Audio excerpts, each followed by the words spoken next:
coach told me about some advice she was given by a marketing expert. I got to tell you, I almost lost it. There's simply no way that an expert marketer would tell a health coach to do this. Now, this conversation happened during a Facebook Live I was doing, and I really didn't want to make my guest feel uncomfortable.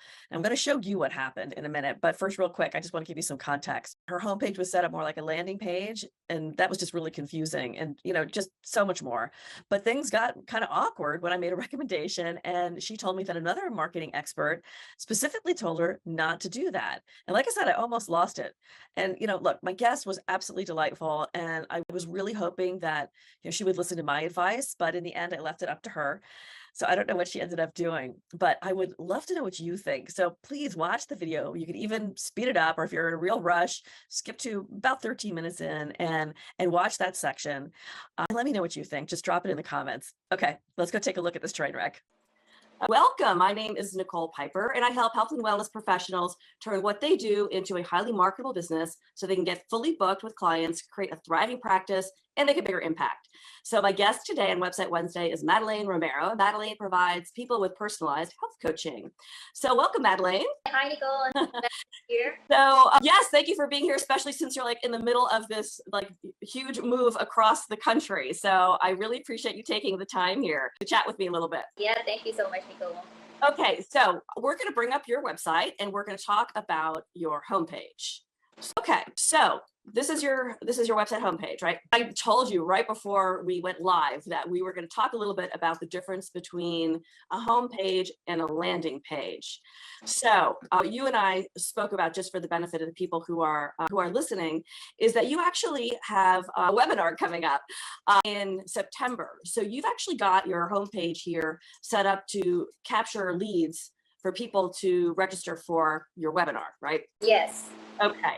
So one thing that's really important, and we'll go through this in a moment, is that there's a big difference between your website homepage and a landing page for something like any kind of a lead capture. So, and they really need to be handled very, very differently. So every page that you have on the web needs to serve a very specific purpose. So it's going to have a goal, right? So your homepage goal is really to help people to recognize really quickly whether or not they're in the right place. So if they're in a place meaning that this coach can actually help them with their problem.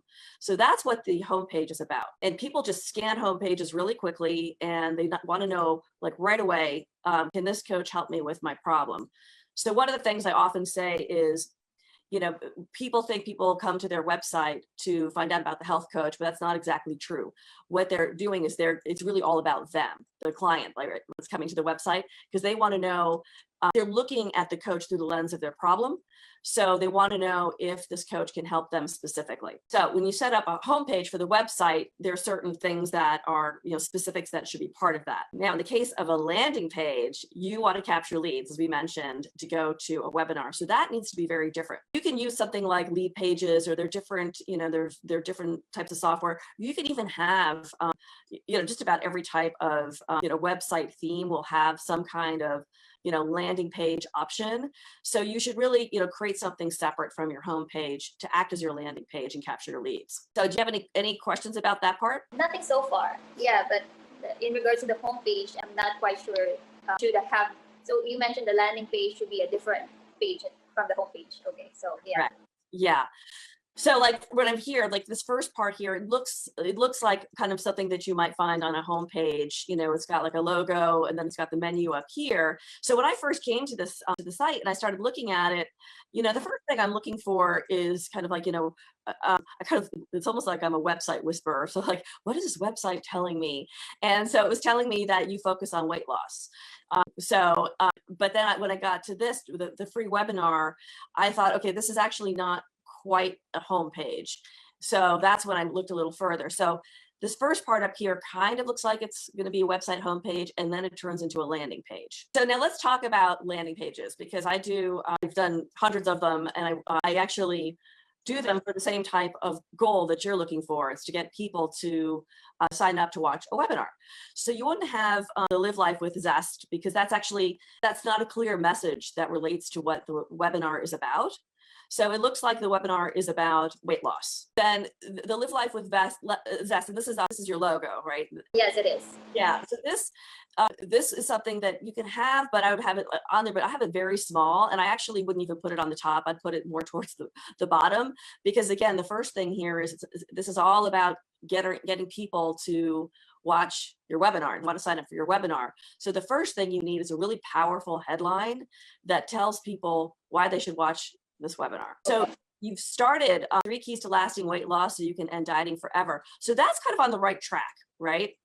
You could probably make it, a little stronger here, because you have to think about it. They've probably heard everything before. I know people who have tried different diets and tried to lose weight. Let's say it's something that they're not able to find a solution. So someone who might be willing to listen to your webinar, you have to give them some kind of an idea about why what they're going to hear is different than anything else that they've ever heard before. So the headline has to have, it has to pull a lot of weight. It's got to really entice the person that this is something they want to listen to. You could add things where it's you're overcoming objections for people. So it could be 3 keys to lasting weight loss without counting calories, exercise, and I'm making this up, obviously, exercising, or, restricting food groups, something like that. Or it could be without, other things that, let's say, people really struggle with, without dealing with cravings, fighting willpower, that type of thing. So that's how you start to get people a little interested. Does that make sense? Yes, it does. So now the other thing is, this is actually a long way away. So it's about a month away. And so that's a long time. So this is gonna be a live webinar, right? Yeah. So Yes. one thing which you might think about doing is giving them something, ahead of time, or let's say they sign up for the webinar, and then you give them some kind of a thing that's gonna, like a download that they're going to kind of, that will help build some excitement about what you're going to tell them about on the webinar. So this is because this is, and honestly, the best thing is if you have your webinar, you're kind of doing it much quicker. So let's say you'll get more people excited about it if you're like, okay, the webinar's in 2 days, and eventually it'd be good if you could actually record it. So you've got like a PowerPoint presentation or something like that you're doing so that people can watch it right away. But there's a lot of value to doing it live, certainly a number of times first, just to make sure you're getting it dialed in. And also there's more value to a live webinar. It's just a long time to wait for it. So people might sign up and not show up. So that's actually another thing. Once you get people to sign up, you want to make sure you keep talking to them about this webinar. So you can be, you send them emails, you can send them some reminders, a video of you saying things like, I'm so excited about this, that you signed up for this webinar. We're only 3 days away, and I'm going to tell you some really mind-blowing things that are going to completely change how you think about dieting from now on. And you're going to forget about all those other diets that have, haven't given you the results you wanted. So something to just kind of keep getting them excited and reminding them. Then you're also heading somewhat in the right direction, actually down here. So it's kind of like empathy copy. So, but you've got some really good things. So you can use some of the copy here to come up with ideas for your headline. So I love this, like a constant battle with food, never feeling satiated after eating. So that to me sounds like, that this is a person who often doesn't like diets, they don't work because they always feel hungry, so they can't stick to them. So you could probably take some things from here and use it to strengthen your headline, right? And also you can use things like this in your ongoing communications leading up to the webinar. And down here, this is good. This is kind of like what they're going to learn. So I would start with your headline and then go right into this. During this free webinar, you'll find out the 6 culprits that are preventing you from losing weight. And the other thing is, it would be good if you can kind of give them some idea about teasing some things that they're going to find out about how you're going to help them to lose weight. So it's one thing kind of understanding the 6 culprits, but there's another thing really knowing, let's say, what to do.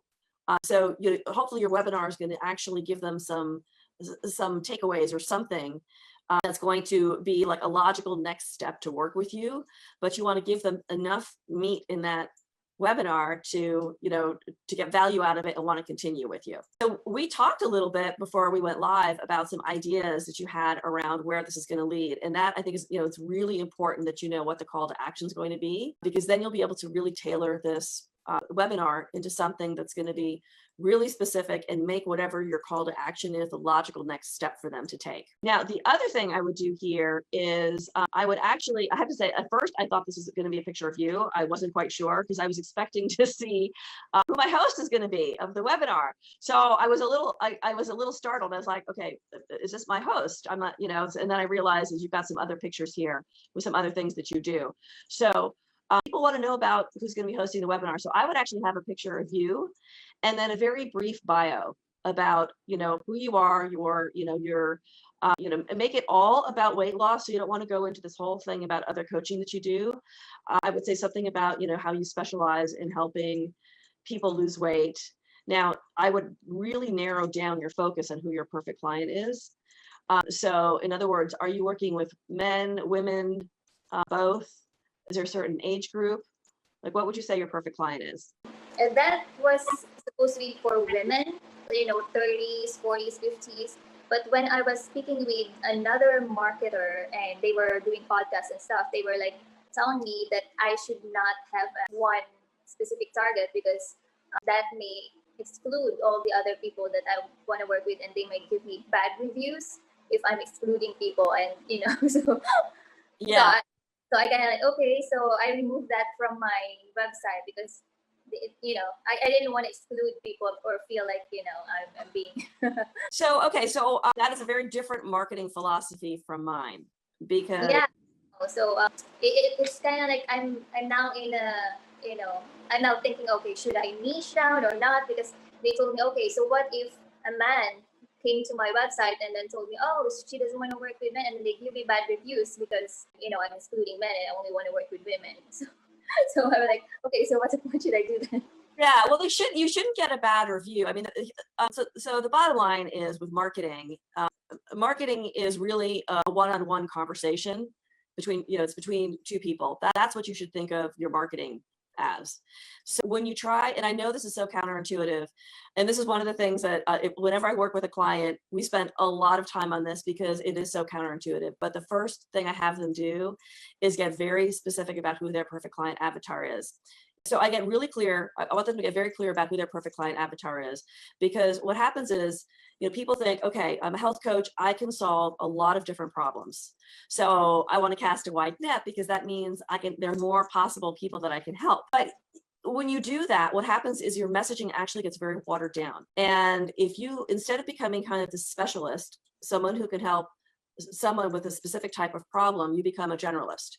And if you look at anything, I use the analogy of a diner. So like when you go to a diner, you get their menu and they have like pages and pages of, they offer everything and they have all these different specialties, right? They'll say, Greek specialties and Italian specialties and, vegetarian specialties. Well, the fact is you can't specialize in all those things and be good. And why do people go to diners? Because they're cheap. If you want Italian food, you don't go to a diner. You go to an Italian restaurant, a restaurant that truly specializes in Italian food.